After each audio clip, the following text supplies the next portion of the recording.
Və onları həyatı 9-dan 6-ya kimi korporativ mühitdə getdilər, işlədilər, gəlib xoşbəxt ailələrinə qoşuldular, uşaqlarını öpdülər, axşam yeməyini yedilər. Və mən düşünürəm ki, onlar bəlkə sizdən və məndən daha xoşbəxtdirlər. Sizcə Fərhad Pərvizidən gənclər nə öyrənsin? Özünü tanımağı mən düşünürəm. Vəhşi kapitalizm Azərbaycanda hökm sürür deyə bilərik. Azərbaycanda ümumiyyətlə kapitalizm yoxdur, Azərbaycanda ümumiyyətlə bazar iqtisadiyyatı yoxdur. Ölkədə orta təbəqə yoxdur deyənlər var. Siz bir iqtisadçı olaraq bu fikirlə razısınız? Çünki Azərbaycanda necədir? Bu 100 nəfəri qoşursunuz, 99-u 500 manat alır, 100-cüsü 1 milyon alır. Və 1 milyon plus 99 bölürsən 100-ə, çıxır ki, ortalama Azərbaycanda maaş, mən nə bilim, 500 mindir.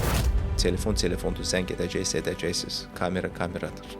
WhatsAppdır, yəni isə bahalı 3-4 min manatlıq telefon lazım deyil. Egonuzu aşağı salın. 10 il əvvəl aldığınız iPhone-ları toplayaraq Nvidia-nın səhmlərini yatırsayısınız, bəlkə indi milyonçu olmuşdunuz artıq. Bürokrat sizsiniz də, siz yaradırsınız da bu bürokratiyanı. Siz vahid komanda şəklində işləyə bilmirsiniz məmurlar.